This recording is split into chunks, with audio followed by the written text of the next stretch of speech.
While there has been much adaptation of the Pinocchio tale, the latest released version on Netflix takes on a darker mood. Guillermo del Toro's adaptation of the Pinocchio story explores war and religion, making it more than just a puppet story. So how different is it from the previous adaptation? Also, Guillermo del Toro explains why his Pinocchio has so much fascism in it. Keep watching for more information on all of these. Pinocchio by Guillermo del Toro goes beyond a puppet story with its exploration of war and religion. The long-awaited Pinocchio non-stop adaptation by Guillermo del Toro is now available on Netflix. There have been more than 20 cinematic versions of the adventures of Pinocchio over the years, and Disney has not only released a remake of Pinocchio this year. Although the original book is undoubtedly a well-liked source material, one must wonder why. Why and how is each Pinocchio version unique, and what does it bring to the table that the previous versions did not? While Disney's 2022 Pinocchio stayed highly faithful to the original animated version, Steven Spielberg's 2001 feature AI, Artificial Intelligence, inspired by a short tale by Brian Aldiss, brought the plot into the world of science fiction. What new significance does it give the story that justifies its inclusion? It's easy to conclude that Guillermo del Toro's Pinocchio has a distinctive style unique to its Mexican director. These liberties' relevance is crucial to understanding this movie's core. It's beautiful to witness a remake of an often adapted narrative that takes liberties. Pinocchio is set in Guillermo del Toro's adaptation of Carlo Collodi's tale, first published in 1883, amid the rebellion against the fascist overtake of the author's native Italy. The Italian story is set during the fascist era. The government demands that Pinocchio, Gregory Mann, and the rest of humanity continue to act like puppets rather than real boys. The dictatorship in the town is personified by Ron Perlman's character Podesta, who worries about Pinocchio's tendency to be an independent thinker. Pinocchio's limitations as a puppet and his curse are a perfect analogy for what it means to be a victim of repressive governments. The Devil's Backbone and Pan's Labyrinth also featured comparable war-torn landscape, so this is nothing new for Guillermo del Toro's movies. In the first, an inert bomb that was supposed to go off in the courtyard of an isolated orphanage during the Spanish Civil War remains standing. The latter occurs 5 years later, during the Francoist era, when a young woman must adjust to her new existence as the stepdaughter of a ruthless phalangist captain. Both movies show how war is seen through the innocent eyes of children,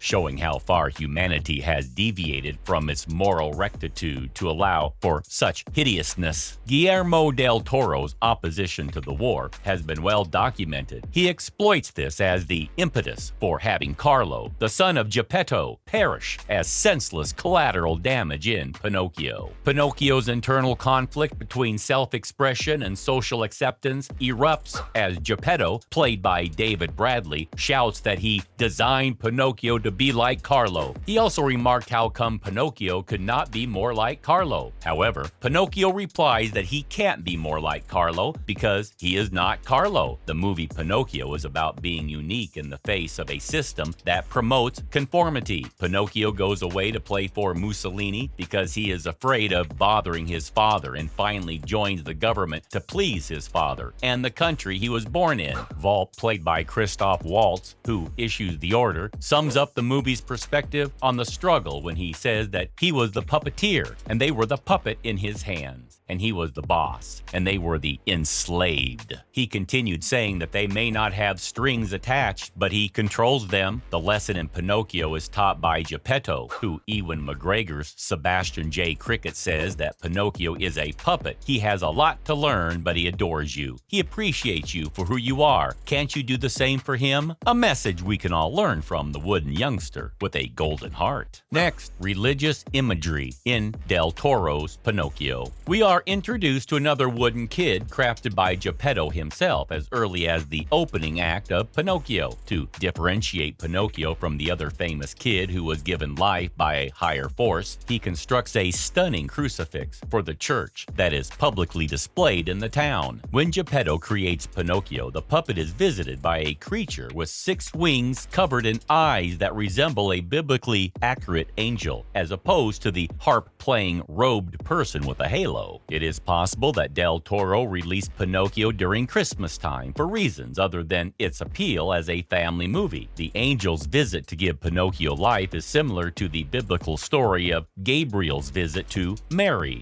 Like Jiminy Cricket in Disney's version, Sebastian J. Cricket serves the role of Pinocchio's mentor and conscience in Del Toro's adaptation. This figure, who also goes by the initial JC, has always been a parable for moral instruction, and is here represented by the physical presence of Pinocchio's heart. Del Toro's movies have frequently used this religious metaphor, most notably in Kronos. The fact that Del Toro is an atheist, despite having grown up in a nation and family that are Roman Catholics, should be noted. However, just like his work on monster movies and classic Gothic literature, Del Toro has always found beauty and worth in the exceptional, whether or not he views it as gospel. An early uncertainty experienced by the eponymous kid in Pinocchio connects the film's 2 fundamental themes of war and religion. When the locals learn about Pinocchio, they treat him like a monster instead of revealing to him that Geppetto's carved crucifix worships the church. Pinocchio ponders this and asks himself a question that critiques fascist movements and other repressive governments. Why do people not respect Pinocchio for doing the same if the wooden carving on the cross is admired for defying convention and violating the laws of nature? Geppetto confesses to having learned his lesson when Pinocchio's fate is in doubt in the film's last scene. Finally, Guillermo del Toro explains why his Pinocchio movie has so much fascism. Guillermo del Toro's Pinocchio is now available after being first announced in 2008, but spending a long time in production. One of the most well-known fairy tales in the world has inspired the Oscar-winning filmmaker, renowned for his passion for mythology and fairy tales, to create something unique. Since The Adventures of Pinocchio by Italian author Carlo Collodi was initially published in 1883, it has been repeatedly recounted in various media with varying degrees of success, about a wooden puppet who longs to become a real boy. Pinocchio by Del Toro is notably different from the classic Disney version from 1940, which director Robert Zemeckis himself updated last year. His improvements go beyond the expressive use of stop-motion animation. The perspective from the Mexican director is more depressing overall, and is based on the actual history of Italian fascism between the 2 world wars. A Guillermo del Toro adaptation of the well-known children's story Pinocchio would always be darker than other adaptations and not entirely kid-friendly. Few, however, would have predicted that his stop-motion musical interpretation of the epic tale would be placed against the backdrop of fascism, even if it is not the first time he has done so. The famed Mexican director who co-directed Pinocchio with Mark Gustafson said the animated feature picture was thematically on par with Pan Labyrinth and The Devil's Backbone, which both dealt with the Spanish Civil War, with Pan's Labyrinth taking place during Franco's early rule. He was speaking at a special event hosted by Netflix ahead of Saturday's global premiere of Pinocchio. To be historically accurate, Del Toro's Pinocchio takes place in Benito Mussolini's fascist Italy. He explains that the 3 films are about kids coming up against something that has to do with war and brutality. He says movies about fatherhood, being a father, or being a son have always interested him. In those incarnations, fascism appears to be concerned with a different type of father figure and the need to surrender oneself to a father who unites ideas. Therefore, it is both background information and a theme that is engaging. Del Toro claimed that he recognized the motivation for using his name in the title of his Pinocchio because he wished to subvert the original. He said that for him, there are 3 versions of Pinocchio: the one by Carlo Collodi, the one by Walt Disney, and the one by Guillermo del Toro. He continued that the intriguing question for him was, can he create a Pinocchio who promotes transgression rather than obedience? Can he make a Pinocchio that avoids the inevitable transformation into a boy because he is obedient? Guillermo del Toro's thoughts on Geppetto's anguish following the death of his son Carlo in World War I. He discussed how fascism is one answer to World War I,